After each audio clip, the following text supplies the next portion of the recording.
The year was 1939, and for the first time in plate history, a ruling monarch was in attendance to witness the 80th running of the race when Archworth galloped to a 10-length victory at majestic Woodbine Park.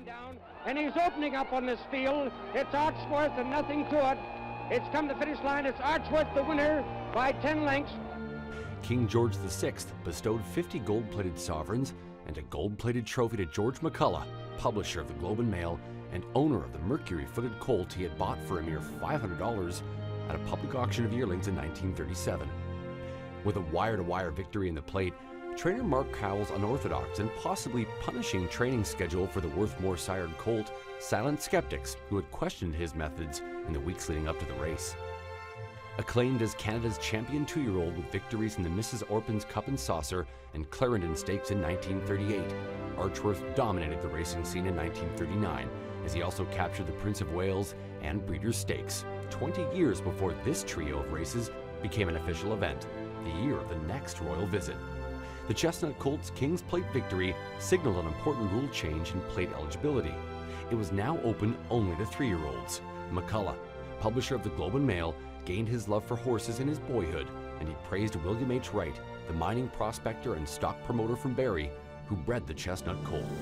He pleaded with the diffident Wright to go to the royal dais and take the honor in his place. My thrill is nothing at all compared to the joy in Bill Wright's heart. It's been a lifelong dream.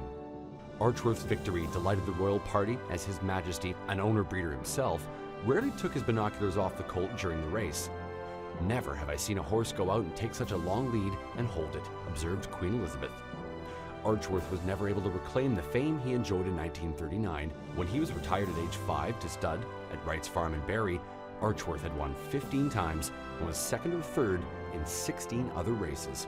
His gross earnings in 47 starts were $31,234.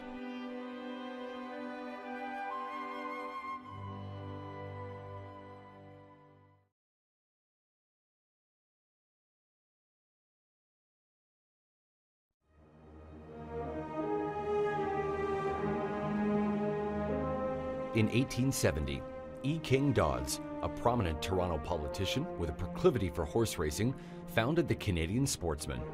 The magazine was just 3 years younger than Canada itself and 10 years younger than the Queen's Plate. E. King Dodds ran the magazine for 40 years, the last 5 while completely blind. The early years of the magazine didn't just focus on harness racing, but featured thoroughbred racing along with hunting, fishing, curling, and other sports. By the 1920s, the Canadian Sportsman dealt exclusively with harness racing. The magazine was a potpourri of memorable events Dodds witnessed or participated in as a horseman or a devout player of the pools. In 1909, he published a book in his quaint and often acerbic recollections of horse racing reaching back to as early as the 1840s. Remarkably, Dodds completed the book without sight, and it was hailed as one of the first and best serious attempts to record sports history. The Canadian Sportsman survived 2 world wars and the Great Depression and would continue to publish for 143 years, making it the longest-running magazine of any kind in the nation. And one harness racing certainly was proud to call its own, and all thanks to E. King Dodds.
Moneymaker and Wally Hennessy are pouring it on now. They're 5 lengths in front with an 1/8 of a mile to come, and it's Moneymaker and the Net Ray.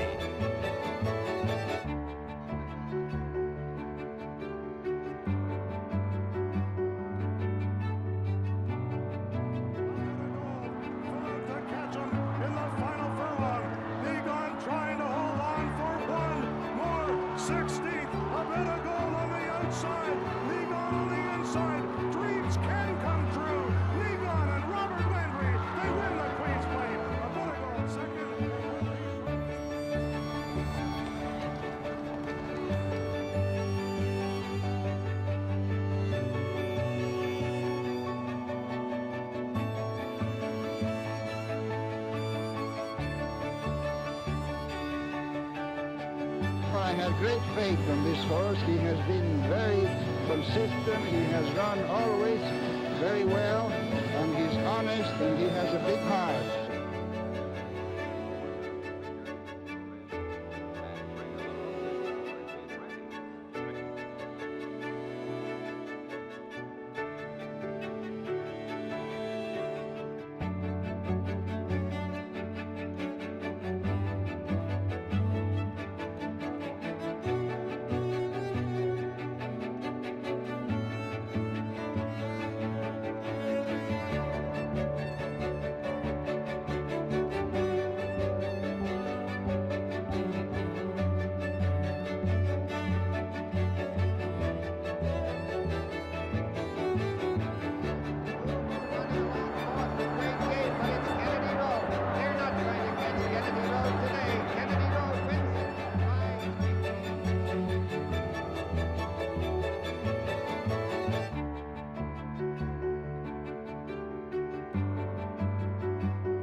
Poetry in motion at the 16th pole. She outclasses this field to win the Royal North Breeders' Cup.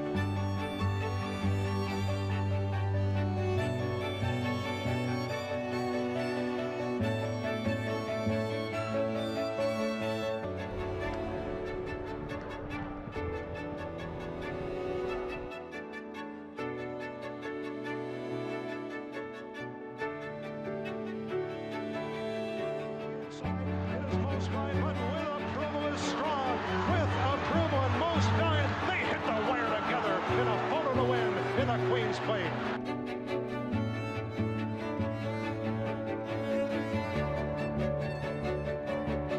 And Punchbowl will deny him the crown.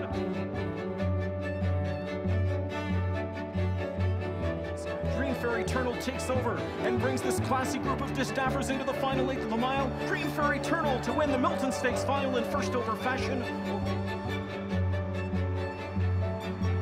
Green Fair Eternal. Green Fair Eternal. Rock and Soul. Then Ticket to Rock and Androvette. Green Fair Eternal in the Lady Liberty. American Cup. He was no one-hit wonder. This is rock and roll. Make it rock and roll, Hanover. Rock and roll, Hanover. Totally rock the house at Woodbine.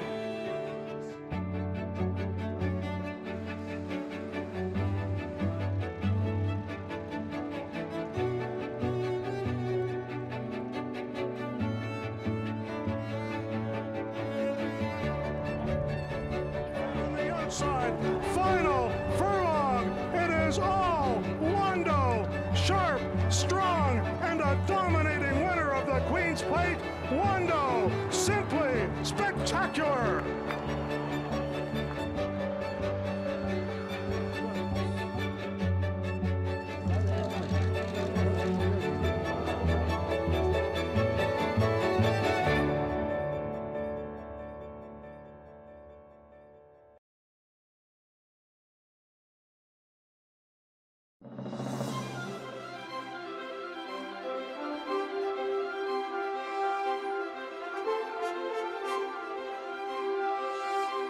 Ginger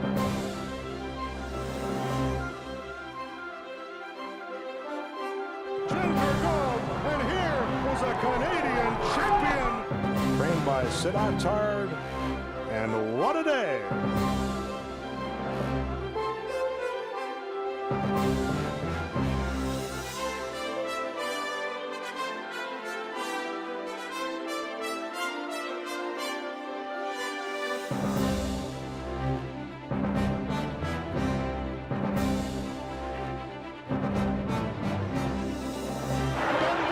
Charging hard, an upset for the ages.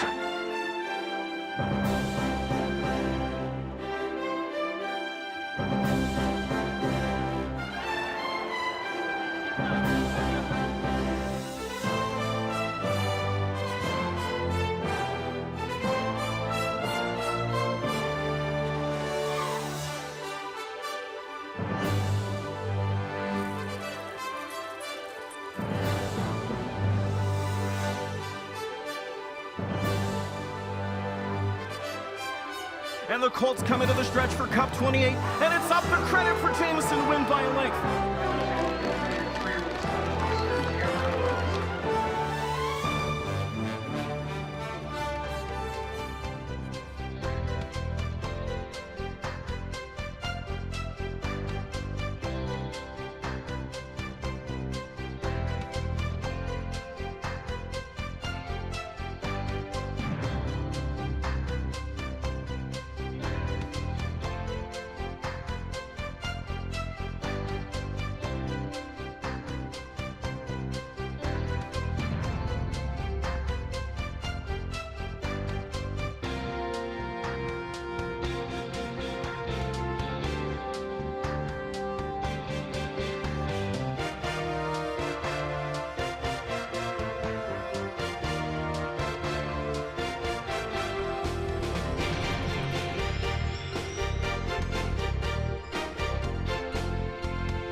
Express on the inside goes wire to wire. Admirals Express in a huge upset.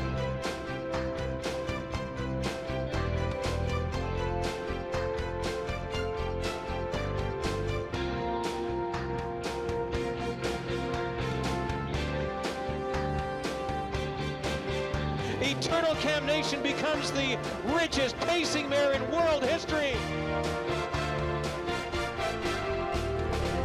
Weaving through Eternal Cam Nation, came through on the inside, and Eternal Cam Nation comes on to win it.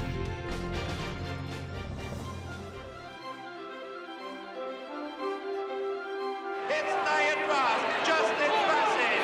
Niagara, way up. Niagara in on that. 151, 152, 153, 154 and 1.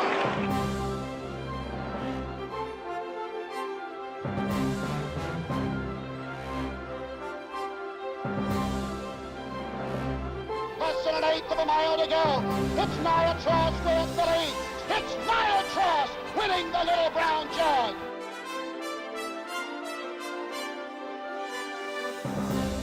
Sealy Hill, nothing short of superb this afternoon.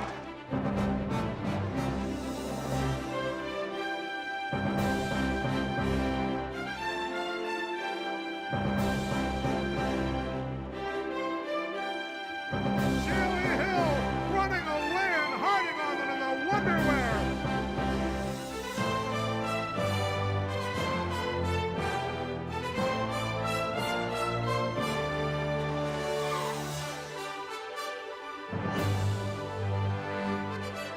The crowd is standing and they're cheering because this is his last race. He's in the stretch in a blaze of glory. Secretariat has it. And it's going to be a race for the second money between Big Spruce and Golden Dawn. Secretariat wins it by 6.